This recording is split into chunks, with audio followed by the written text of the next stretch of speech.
La política de sanciones contra Rusia por parte de la mayoría de los países de la Unión Europea, de Estados Unidos, Canadá, solo han llevado a que muchos bancos centrales de otros países que no son estos, que se dedican a sancionar a todos los que están en contra de su manera de pensar. Ahora resulta que la mayoría de estos bancos tienen no miedo de las sanciones que pueda hacer Estados Unidos en contra de ellos, sino del hecho de que sus activos ya no estén seguros en el extranjero, que el oro que tenían en Estados Unidos, en Alemania, en España, en el Reino Unido, que pueda ser tomado de la noche a la mañana por estos líderes, por los líderes de estos países, y se queden completamente sin nada, que se podría decir que era la intención que tenían estas naciones en contra de Rusia, pero notablemente vimos cómo el presidente Vladimir Putin logró hacer frente a todos los activos congelados que tenían el extranjero y empezar a hacer como tal unas mejoras en su economía, sobre todo impulsando esta situación en la cual llevó a que el resto de las naciones empezaran a desdolarizar la compra-venta de productos. Todo el comercio que se está realizando en varias naciones ya se está cambiando a las monedas locales. Quienes impulsaron esto fueron precisamente China y Rusia. Una vez que encontró al país principal, al país que podría no solo ayudarlo, sino impulsar esta idea, que fue China, Rusia logró estabilizar a su país a pesar de todas las sanciones.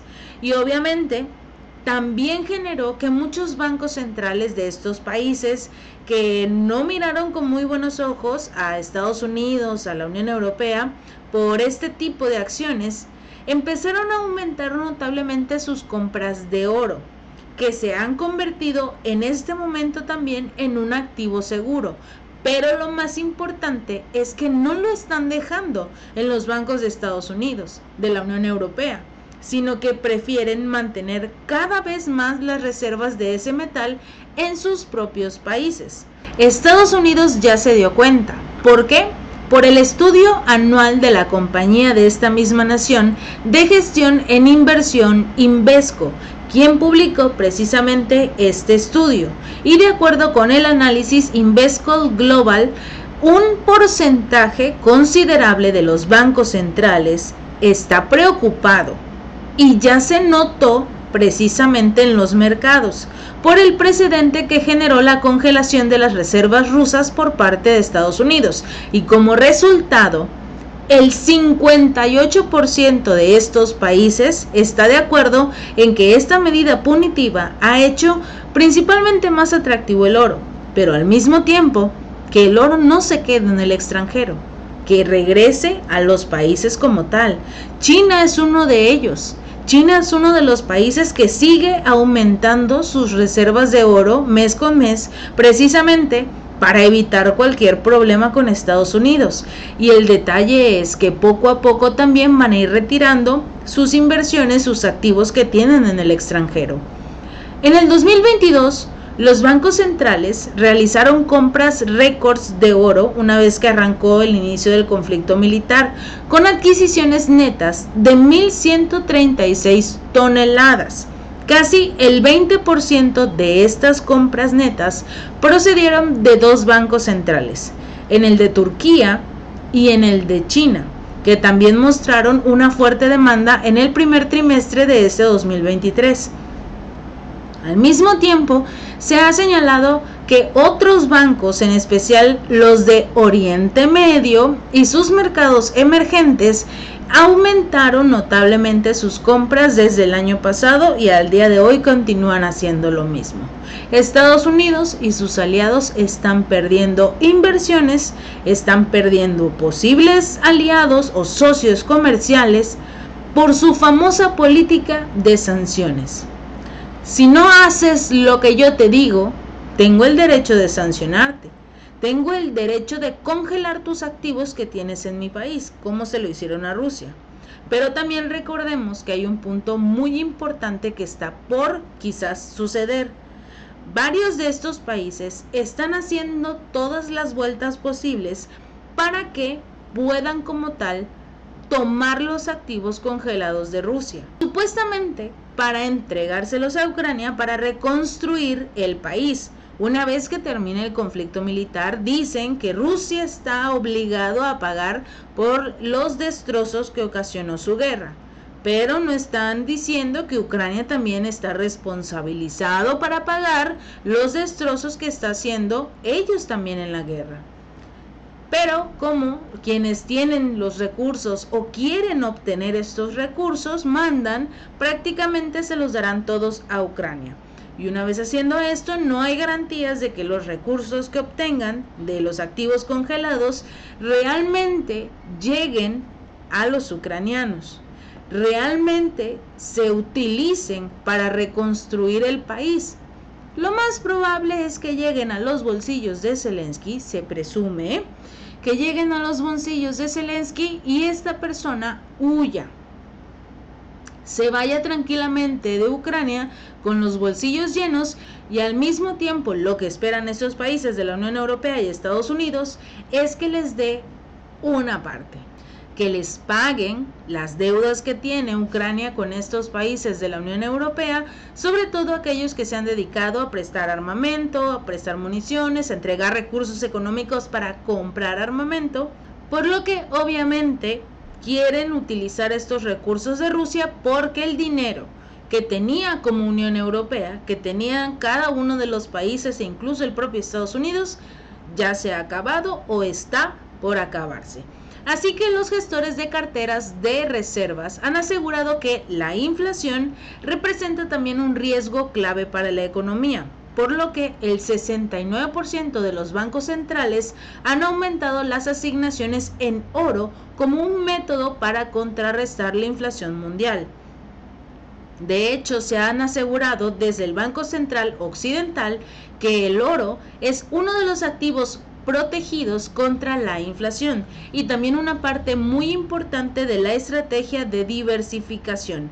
La liquidez, la tasa de riesgo, rentabilidad e incluso las restricciones de reputación de las carteras de reservas hacen precisamente que el oro resulte más atractivo, incluso que el propio dólar, ya que las opciones alternativas de cobertura son muy limitadas y obviamente cada vez más países están dejando de utilizar el dólar como moneda comercial. Regresamos a los tiempos en los cuales aquellos que tenían oro podrían comprar otros productos, porque el oro era la moneda. ¿En qué momento se le quitó su poder al oro? Cuando Estados Unidos dijo, mira, mi papel es más bonito. Aunque no tengo nada para respaldarlo, pero es más bonito y todos lo pueden tener. Así hizo que la mayoría de los países, por no decir todo el mundo, empezó a utilizar el dólar como moneda de comercio internacional y le quitó valor a este tipo de materiales como lo es el oro, como lo es el petróleo, el gas, cualquier mineral, tierras raras, la plata, lo que sea. A todo se le quitó el valor y se le dio a Estados Unidos, al oro. Finalmente, los países ya están recuperando un poco la memoria y decir, nosotros teníamos recursos, oro principalmente. Hay algo que no tiene Estados Unidos y es oro. ¿Por qué creen que quieren adueñarse de América Latina? Porque tenemos producto, tenemos riquezas naturales que Estados Unidos no tiene. Así que obviamente ya muchos países están empezando a llenar sus reservas, están empezando también a retirar sus activos del extranjero, sobre todo para salvaguardar sus economías, porque de acuerdo con el estudio, una proporción significativa de bancos centrales esperan que estas mismas asignaciones de oro aumenten en los próximos 3 años y de hecho ninguno prevé que disminuyan, todo lo contrario. Van a alejarse lo más posible del dólar para principalmente quitarle su valor y sobre todo empezar a liberarse del yugo estadounidense. Los expertos de este grupo Invesco han señalado que en medio del creciente atractivo del oro, estas entidades bancarias también prefieren mantenerlo en forma física, en lugar de tener fondos de inversión cotizados en los bancos centrales, porque en los bancos centrales tienen como tal el 57% que coinciden en que el oro es una cobertura frente a la agitación política, como lo vimos por el conflicto militar entre Ucrania y Rusia. Muchas monedas se desplomaron, la de Estados Unidos se mantuvo por su fuerza y su largo tiempo siendo prácticamente la moneda mundial. Pero como se empezó a diversificar, sobre todo el comercio, Estados Unidos empezó a caer poco a poco, y por ello la mayoría de los países quieren recuperar su oro, quieren seguir comprando oro. Y en este momento es donde entran países que tienen no solo sus reservas, sino también minas. Y estamos viendo a países en África como Ghana, que incluso ofreció a dejar principalmente el dólar y empezar a comercializar con su oro, porque si hay algo que tiene mucho Ghana es precisamente el oro, pero su moneda nacional en comparación con la de Estados Unidos no vale absolutamente nada. Pero si ponen el oro sobre la mesa, las cosas van a cambiar para este país. Además, una encuesta realizada en el marco de esta investigación muestra que el 68% de los bancos centrales prefieren mantener sus reservas de oro en su propio país frente al 50% que lo prefería en el 2020. Desde que inició la pandemia del COVID-19, cada vez más bancos han estado tratando de mantener la estabilidad económica de sus países, y afortunadamente, como el oro desempeñó un papel crucial durante estos años de la pandemia, aumentaron la exposición desde hace 8 a 10 años y se mantuvo, por ejemplo, en Londres, utilizándolo para las permutas financieras y para aumentar los rendimientos, pero en este momento ya se han empezado a transferir las reservas de oro de vuelta a cada uno de los países, sobre todo para mantenerlo a salvo, porque su papel ahora es ser un activo seguro y la mayoría de los países van a retirar su oro del extranjero. No cabe duda que nos estamos completamente despegando de Estados Unidos, de la Unión Europea, y quitándoles ese poder, ese yugo que tenían sobre nosotros. Se acabó. Simple y sencillamente llegó el momento de los países en desarrollo que nunca lograron hacer nada porque estaban completamente amarrados de estas potencias occidentales. Si este video te gustó, no olvides darle like y compartir, y suscríbete. Nos vemos la próxima.